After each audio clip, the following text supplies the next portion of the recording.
pós la cocción en esta temperatura determinada. La contracción de cocción es una variable importante para la definición del tamaño, incluso de productividad del producto. El módulo de rotura-flexión en la temperatura de cocción, esto es muy importante, como Anselmo hablaba. Si yo estoy quemando una temperatura que no es la correcta, estoy quemando una temperatura muy baja y la pieza tiene absorción de agua alta, esta pasta será mal evaluada con relación a la resistencia mecánica porque terá una baja resistencia por la temperatura de cocción. Y al contrario, si estoy utilizando una temperatura muy elevada, estoy sobrecociendo la pieza y empieza a reducir la resistencia mecánica de una pieza que podría ser quemada en una temperatura más baja. El índice de piroplasticidad, no sé si ustedes evalúan acá, ¿sí? En sanitarios es fundamental y en porcelanatos especialmente muy importante, pero de la misma manera la temperatura de cocción debe ser determinada correctamente porque si no fuera en esta condición, una pasta más fundente quemada en la temperatura más alta va a estar sobrequemada y con mayores deformaciones también. La porosidad reduce la deformación piroplástica.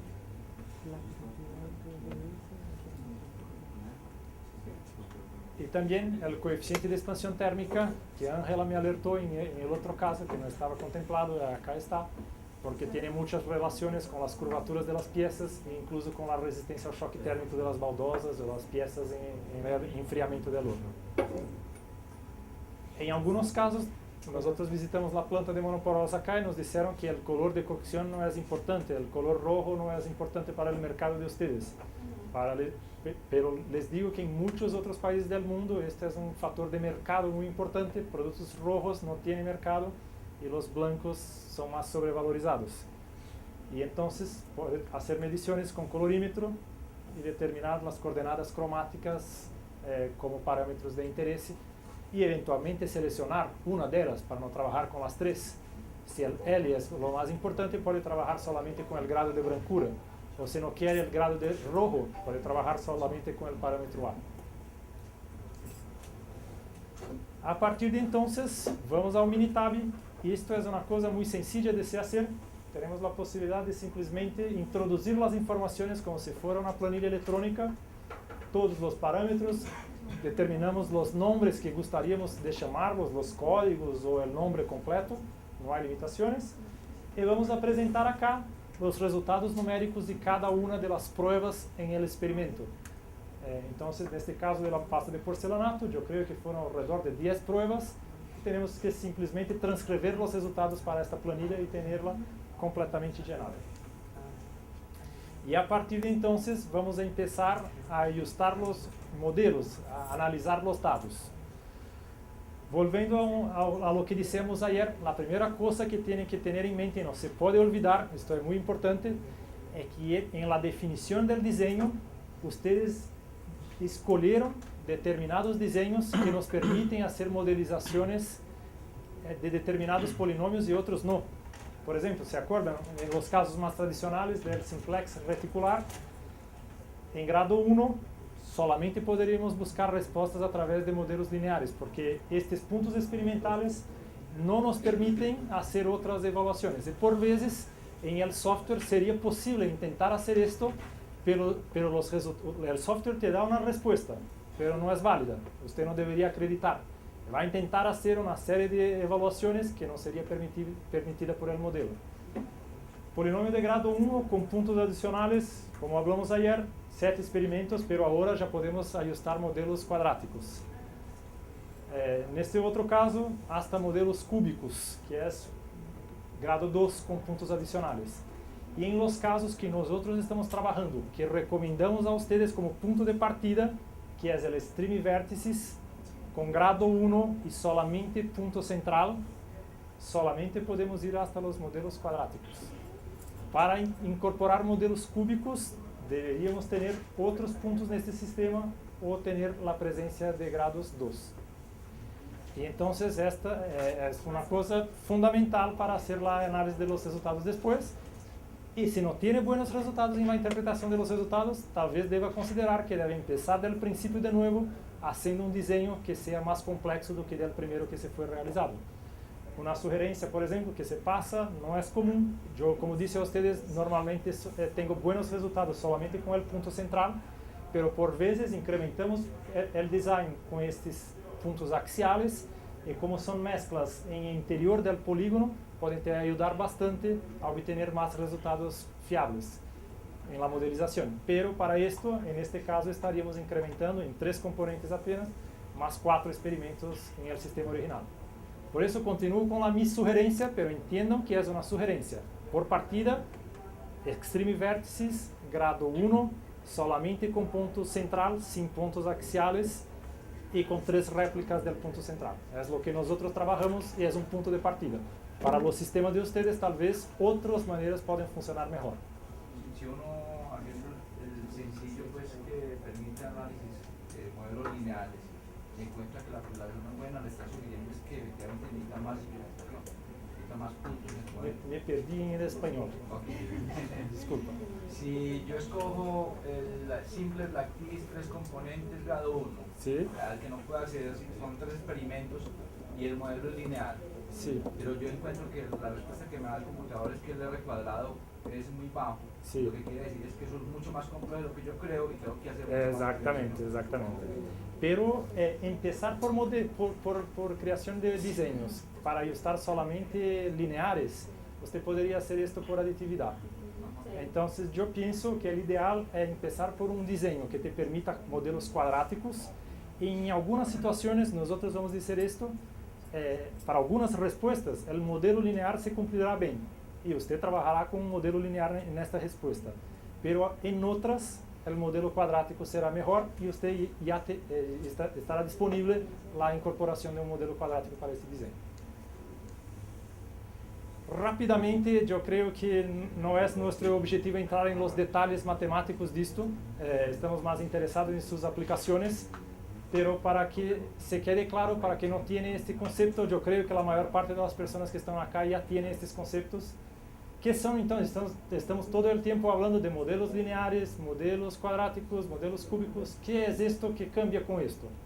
Breve revisión al respecto de esto. Un modelo lineal, si nosotros tenemos 2 componentes A y B, y la respuesta del componente A nos da, imagina que tenemos un eixo de la respuesta acá, tenemos un valor más bajo de que B.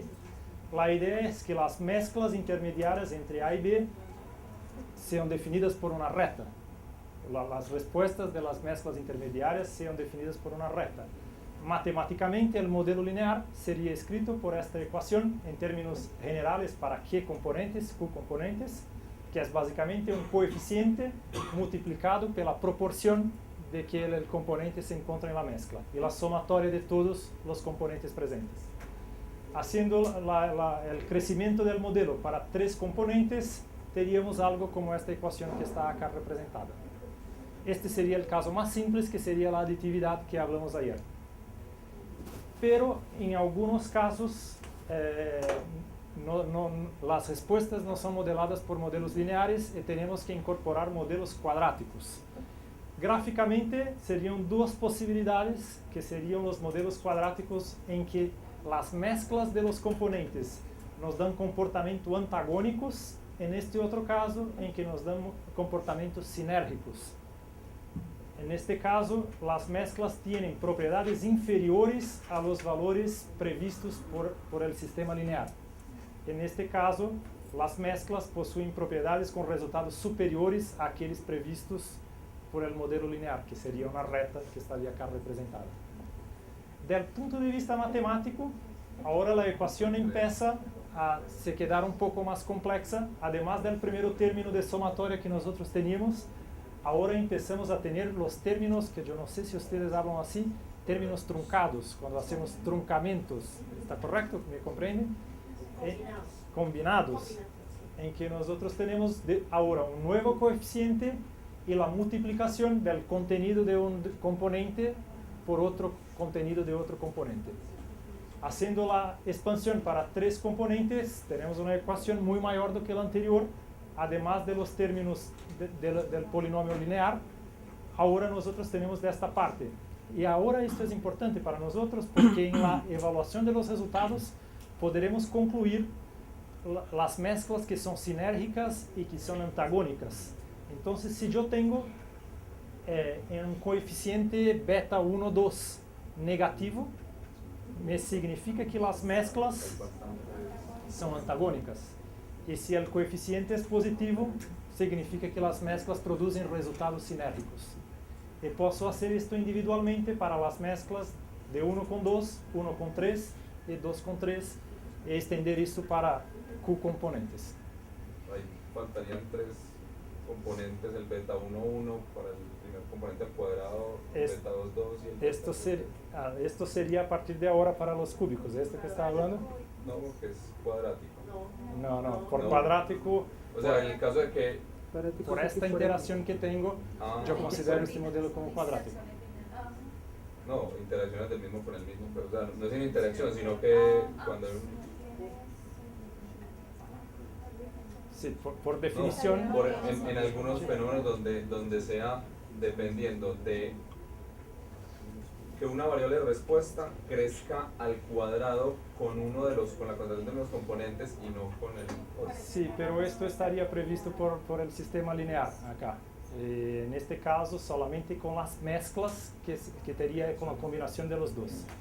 Estoy seguro de esto, está presente en toda la literatura. Esto sería para los modelos cuadráticos. Pero lo que él le está refiriendo es que uno de los parámetros puede llegar a 0 y eso puede dar. Los parámetros que nos dé 0. En este caso estaríamos caliendo para los sistemas lineales, que no hay interacción. Podría pasar al sistema binario. Esto es importante, que no necesariamente necesitamos de los 3 componentes, de las 3. Yo podría tener un modelo cuadrático solamente con este primer término, Sí, es exacto, suficiente para hacer. exacto. ¿Sí?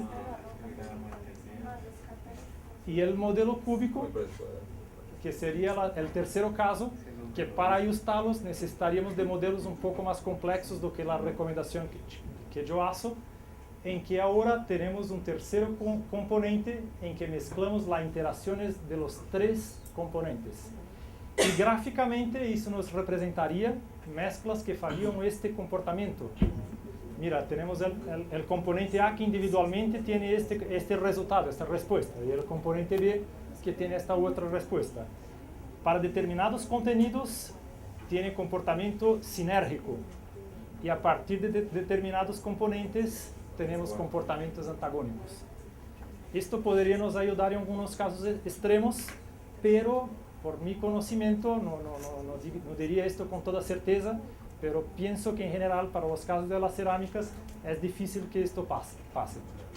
En este caso sí, esto es muy común y está presente en la mayor parte de los casos, pero este otro sería una situación bastante distinta de se encontrar.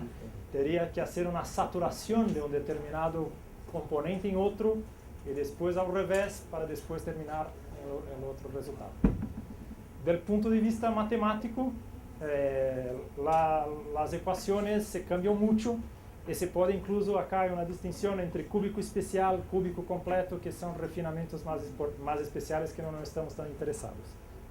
Y el criterio para, digamos, cuando Mendica plantea la respuesta con ambos modelos es simplemente el que tenga la mayor regresión.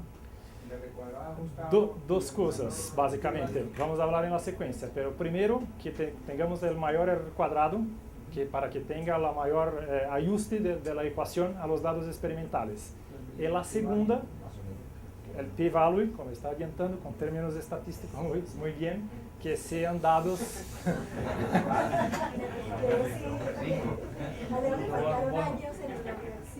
que sean dados significativos. Que les sobra. Sí. Nosotros tenemos que hacer una pausa para después entonces hablar rápidamente de los métodos de determinación de los polinomios y partir para aplicaciones prácticas en el minitab de esto. Y después vamos a ingresar en los parámetros del software.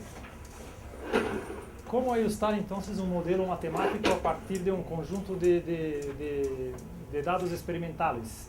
Esto es algo que hoy, afortunadamente, nosotros tenemos softwares que hacen este trabajo para nosotros y pueden ajustar los modelos. pero para que nosotros mínimamente conozcamos lo que está siendo hecho, acá hay un poco al respecto de la teoría. No estamos muy preocupados en nos aprofundarnos en esto, pero la idea es que tengan un mínimo de conocimiento. Entonces, los métodos más utilizados para ajustar ecuaciones a dados experimentales son los métodos de regresión, y lo más conocido y más utilizado incluso por Minitab para hacer este trabajo de ajuste de ecuaciones es el método de los mínimos cuadrados. Hay otros métodos también de hacer esto. El Minitab incluso tiene otras posibilidades de hacer ajustes, pero normalmente trabajamos solamente con este, que es el método más conocido para hacer este trabajo. ¿Qué es el método de los mínimos cuadrados? Es una técnica de optimización matemática que busca encontrar ecuaciones de mejor ajuste para un conjunto de datos. Fundamentalmente lo que ya había hablado a ustedes. Podemos entonces considerar que sería una manera para entender mejor cómo hace este ajuste y qué mínimos cuadrados son estos de que está hablando. Consideramos esta ecuación y igual y igual a más b x más e para y componentes. Y serían los valores estimados para una variable y. Entonces, si yo tengo, más fácil do que leer la ecuación y comprenderla, si yo tengo un fenómeno que en su dado real sería explicado por una ecuación con un parámetro fixo y otro dependiente, más los errores de medición, porque nosotros vamos a buscar ecuaciones que serían como esta parte de la ecuación, pero además de estos términos tenemos los errores experimentales, y esto sería la propiedad propiamente dita, e idealmente gostaríamos que nuestra ecuación tuviese error cero, de manera que la ecuación fuese fiel al comportamiento real de la muestra. ¿Entienden esto?